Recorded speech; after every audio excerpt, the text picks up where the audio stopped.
Hey Aries, how you doing? Welcome to Ginger Talks. I'm Ginger and I'm here to talk tarot for the Aries guys. I want to thank you so much for clicking on the video. We do appreciate each and every one of you here at Ginger Talks.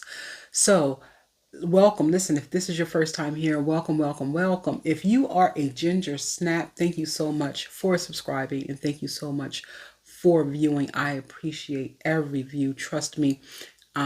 It just does my heart so well for you guys to enjoy the videos because I know they're not the best right now. I'm working on some things and I'm trying to get things better for you guys. So just hang in there with me.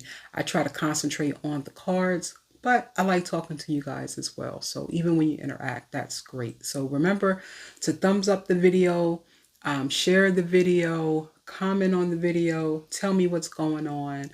I really do enjoy interacting with you guys. So thank you so much. Okay, now let's get into your video. All right.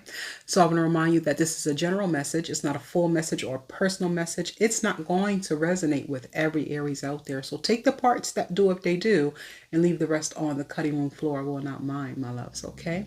Remember, gender doesn't matter in the readings. I call the gender the way that I see it on the card. You can place your energy wherever you see fit. You can even reverse the roles if you need to. Okay, great. All right, so I'm going to get 3 cards. This is the general message. After this, I'm going to do the love reading because, you know, the month of love is coming up, right? Right. I'm going to use the Teddy Tarot for you guys. You guys are the only two with 2 decks. So sometimes I use the Teddy Tarot for you guys, and sometimes I use like another deck. And I wanted to use the Teddy Tarot for you guys this time, okay?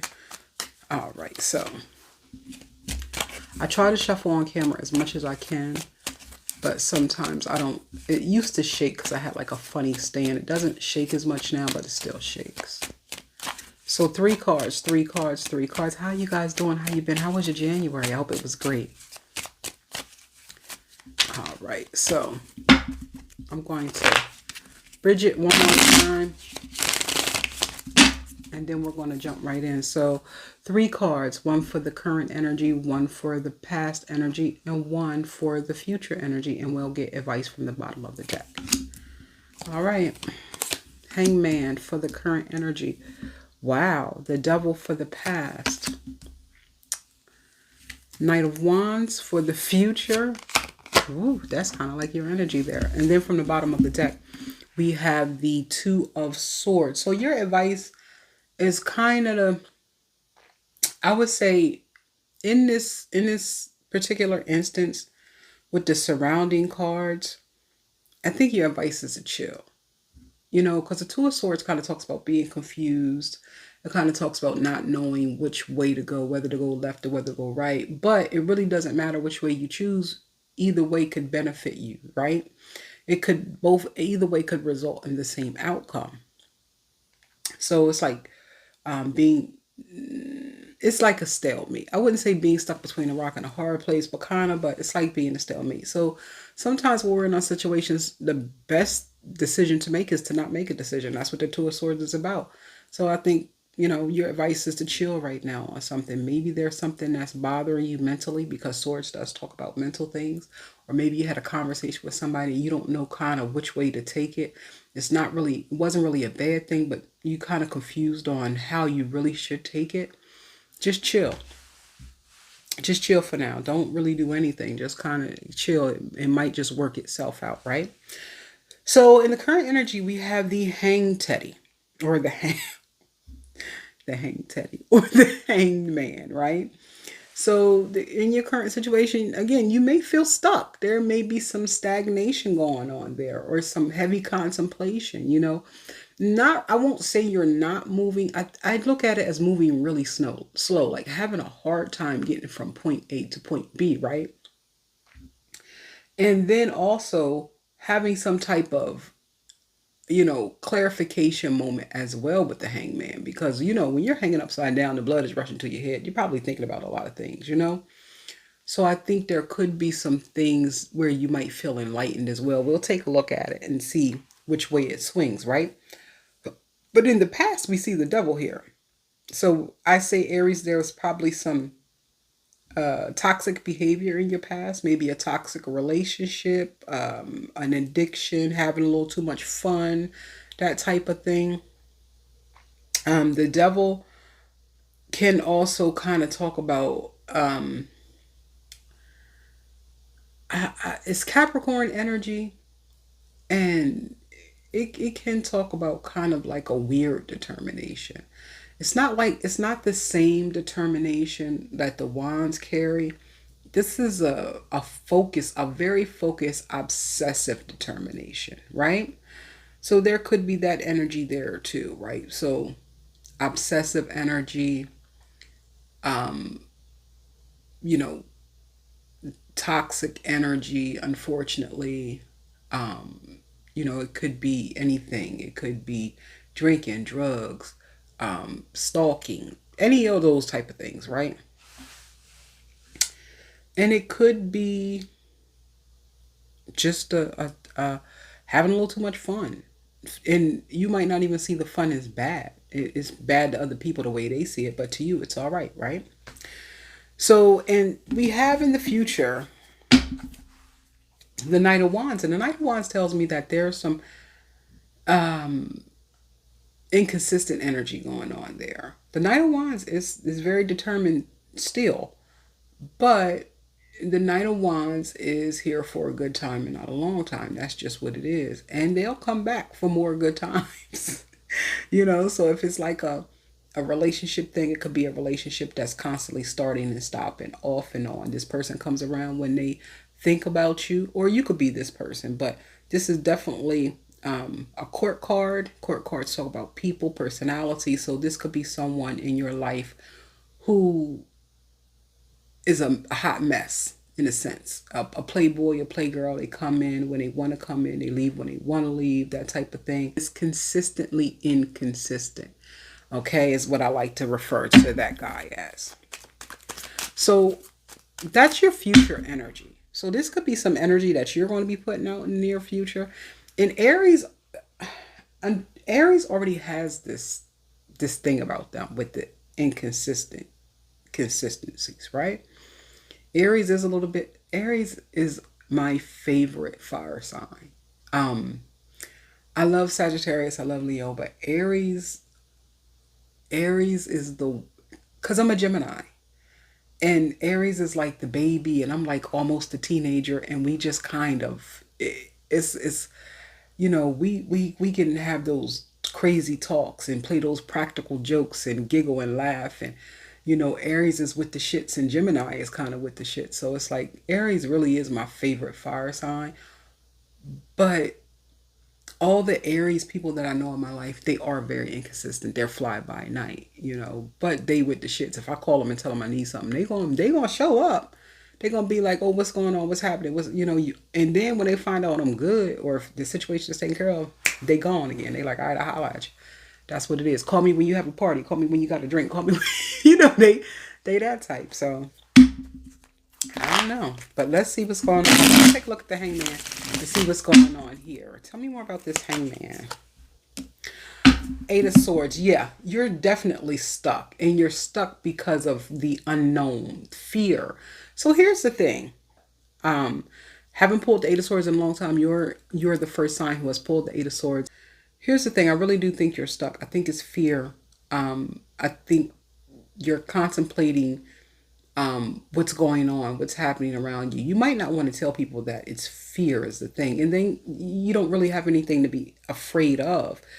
The Eight of Swords usually tells us that, and if I say the Eight of Wands, I'm sorry. The Eight of Swords usually tells us that the thing that we fear is not real. It's our perceived fear, because the swords don't really have you locked in. You could get out of that little cage or makeshift cage, and typically this shows the bear tied up.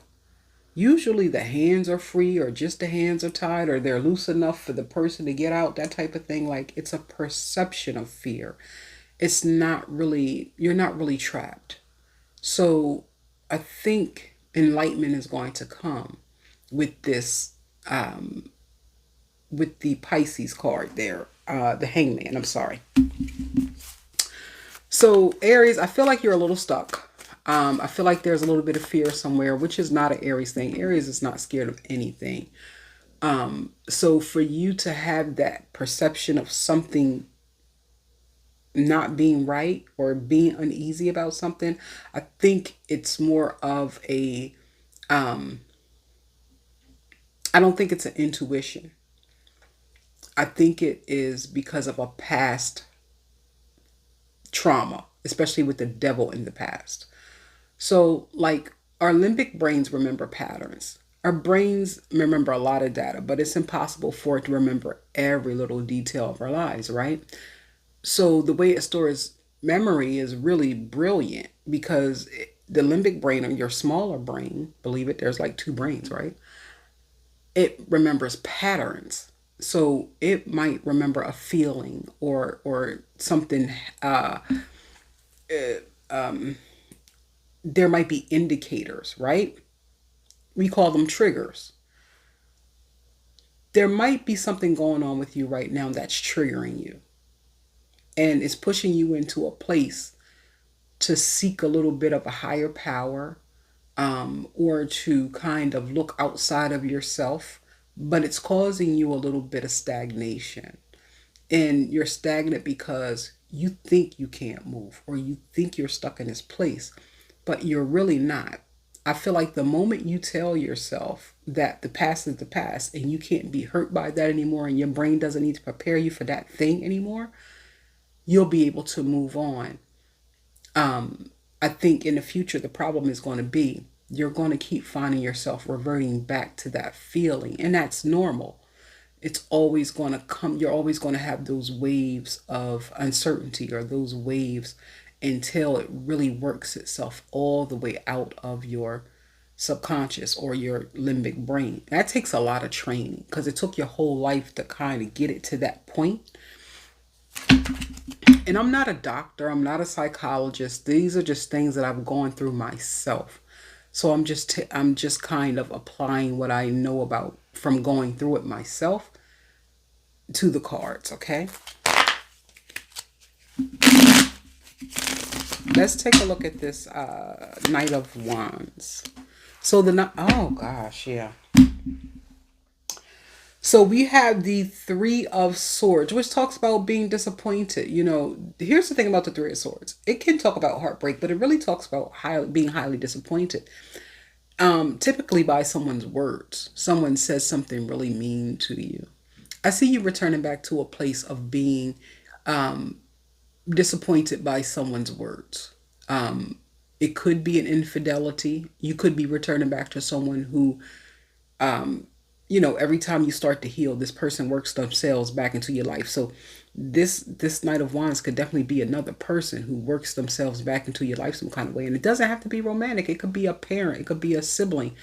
It could be a coworker. It could be someone who constantly says some up shit to you all the time. How about that? I censored the F part and whatever. Someone who constantly says messed up stuff all the time, right? And as soon as you decide to just let it go, here they come again. Here they come again. Or someone who's constantly, in that energy. They're disappointing you on a consistent basis with their inconsistencies of showing up or being there, right? I hate that this is the future energy because it tells me that you're going to have to deal with this in the future. And maybe that's what this fear is about, right? With this Eight of Swords. It's like right now you feel stuck. You don't want to move forward. You don't want to move backward. You don't want to go back to a toxic place. But if you move forward, you're going to go into this place of being hurt over and over again. However, you don't have to, because remember we got that Two of Swords in the advice that says just chill. Don't do anything. Don't make a decision either way. You don't have to move backwards and you don't have to move forward, so to speak. Here's the thing. We're never going to be stuck because time is going to change everything. If we're stuck, it's a perception of stuck. Everything changes. I don't care what it is. If you sit in the same chair forever, you would think that nothing changes. You will change. You will fuse to the chair. For one, you'll become one with the chair, but you'll also change in physical appearance. So just because you feel stuck doesn't mean that things aren't changing or that you're actually stuck. So I feel like the card's telling you to just chill. Whatever the situation is, just chill for now. I think what's going to happen is you're going to gain some type of clarity. One thing I notice about your cards, Aries, is that look at all the blindfolds. Like you got a blindfold over here, you got a blindfold over here. Your back is turned on the. I feel like it's not just that you can't see it. It's almost like you're refusing to see it. You don't want to see it. Or you feel like you can't see what's in front of you, so you're scared to move forward. And if you do move forward, I feel like you feel like you're going to wind up right in that spot where you're letting your heart or you're letting someone disappoint you over and over again because of their inconsistencies. And the thing is, that doesn't have to be the outcome. The future energy is not written in stone. Neither one of those are major arcana cards. So you can change it. There's infinite timelines. I believe there is. I'm not saying it like it's a fact. I'm saying I believe. I believe there's infinite timelines or different timelines, right? So, I mean, like, I think that you'll be fine. I just see that you have a lot of swords out here, which means you're in your head, you're having conversations. You might even be kind of feeling a little airy or a little flighty right now, okay? So actually, let me count the swords. 8, 11, 13. And 1 and 3 is 4. And guess what the 4 of swords is? Take a vacation, take a break, take a rest. It's kind of laying low, right? I can't make this stuff up. It's in the cards. I just analyzed them. This is the reading that I have for you guys. I hope it made sense. I hope you got something out of it. If you did, hit the thumbs up button. Remember to subscribe. Hit the notification bell. That way you'll be notified whenever I upload a video. I love you. I'm going to do your love reading in a second. Till next time, guys. Bye.